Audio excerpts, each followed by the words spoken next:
I'll be honest with you guys, I've been on a bit of a Game Boy Advance kick lately, and during my voyage across the seas of handheld nostalgia, I landed upon shores I had not touched in some time.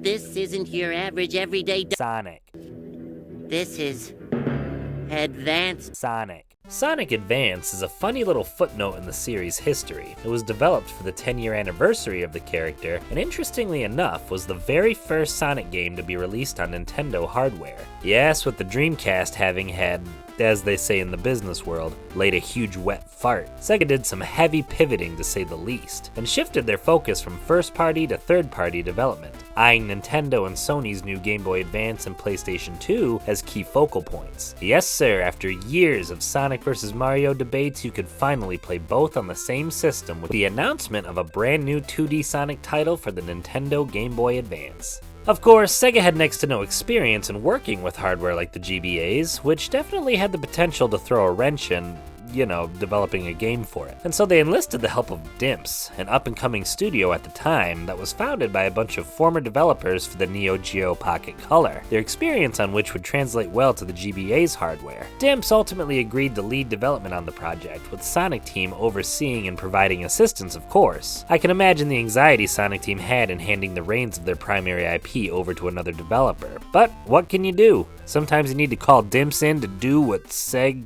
don't. But as it turns out, Sega had nothing to worry about because this game is good. Like, surprisingly good. This game had every reason to be bad, and yet it somehow ducked them all. 87 on Metacritic and acclaim from gamers and critics alike. And yet, Sonic Advance isn't really talked about that often. When you're hanging out at the water cooler at work and everyone's talking about 2D Sonic, nobody brings up Sonic Advance, you know? Personally, I hadn't played this game since I was a kid in the backseat of my parents' minivan. I forgot all about it. So going back to revisit it now, I was kinda shocked by how much fun I had with it. This wasn't just a quick 2D cash grab for Sega, there was passion poured into this project. It's clear that the developers wanted to honor the style and gameplay of the old Genesis games, while also infusing some of the newer ideas that Sonic Team had picked up throughout the years. These levels wouldn't feel out of place in Sonic 2, and yet are a breath of fresh air that bring a slew of new mechanics to the table. The incorporation of rail grinding from the 3D titles in particular feels like such an obvious, natural addition to the 2D Sonic formula that it legitimately makes you wonder how they didn't have this shit back in Sonic 2. And that's the best thing they could have done here, taking that incredible, tried and true 2D Sonic framework and building upon it for a brand new generation, introducing new players to those classic staples, the loop-de-loops, the spring jumps, the wild, zone-specific mechanics, while simultaneously gifting returning players with moments that make them go, oh shit, that was dope, or damn, I've never done that before. The gameplay, the level design, the momentum, it's amazing how familiar they were able to make this game feel while also giving it its own distinct identity among the series. And this is accomplished largely through the game's presentation. Before I get too deep into this, I just want to do a quick shout out to this game's soundtrack. I know it's kind of redundant to praise a Sonic game's music. I think we can all agree that even the worst Sonic games have some banger tracks. But I feel like I need to point out not only the catchiness and quality of Advance's melodies, but how good they were able to make this shit sound on the GBA sound chip.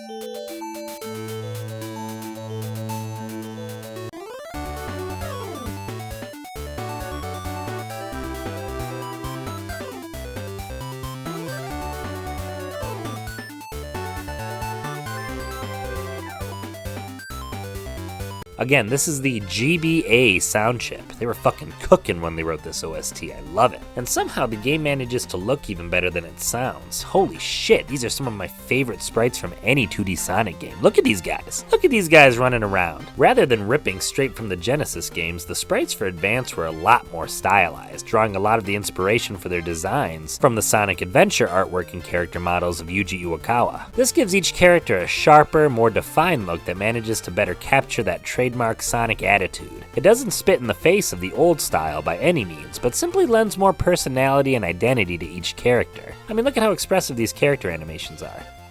Goddamn, look at this shit.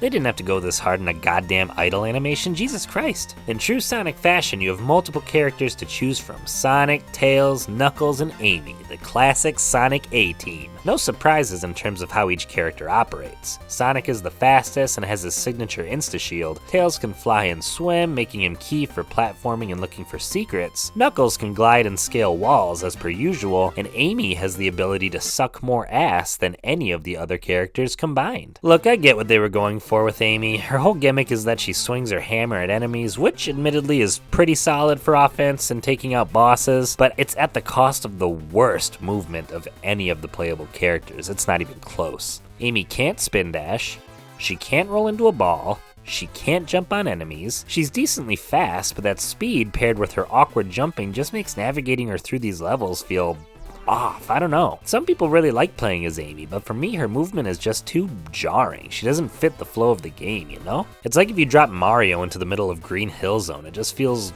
weird. And the hammer isn't a cool enough payoff to justify this distinctly less fun playstyle, especially since I don't really see what the hammer accomplishes that Tails' little tail whip attack doesn't. And Tails can spin dash and fly, Amy. I do give them credit for trying to make each playable character as unique as possible, making each playthrough feel distinctive from each other and offering a metric buttload in terms of replayability, which is something this game desperately needed because holy shit is this game short. Like, blink and you miss it short. This is my biggest problem with Sonic Advance. There are 6 zones total, each with 2 acts apiece. Now, if you're just gunning for the main objectives and assuming you don't suck balls at Sonic, it will take you roughly 2 to 3 minutes to complete an act on average. So with this information, we can actually use the Pythagorean theorem to calculate that you can realistically knock out all 4 character playthroughs of this game in around 2-ish hours. Even for a Sonic game, that's quick. You can stretch that time, of course, but even if you go for 100% completion, grabbing all the Chaos Emeralds and unlocking the secret Moon Zone ending, you're still looking at like 4, maybe 5 hours of playtime here, tops. Most of which will be spent trying to beat the garbage-ass special stages that come standard with every 2D Sonic installment, and that I assure you, we're not skimped out on here. Look at this shit. Ugh. It's weird to say, but this is a game that could have done with just a little more padding. Throw in a 3rd act for each zone or something. I don't know. These levels are fun. These mechanics are tight. Just give me more time to appreciate them. Come on. Although, to be fair, as I sit here writing this, I realize that if my biggest gripe about a game is that I want to play more of it, I guess that itself says something about the game in question. Sonic Advance is here for a good time, not a long time, and I guess I can respect that. It manages to pack a surprising amount of fun into its short runtime, and I suppose in doing so ends up accomplishing exactly what it set out to be, a pocket-sized 2D Sonic adventure. No more, no less. It was the perfect gateway Sonic game for a younger generation who didn't grow up with the 2D titles, as well as the perfect little reminder to the older generation of what made Sonic so great in the first place. If you haven't played Sonic Advance yet, give it a shot. It's a good way to kill some time. I give Sonic Advance 3 approving head nods that say not bad. Not bad.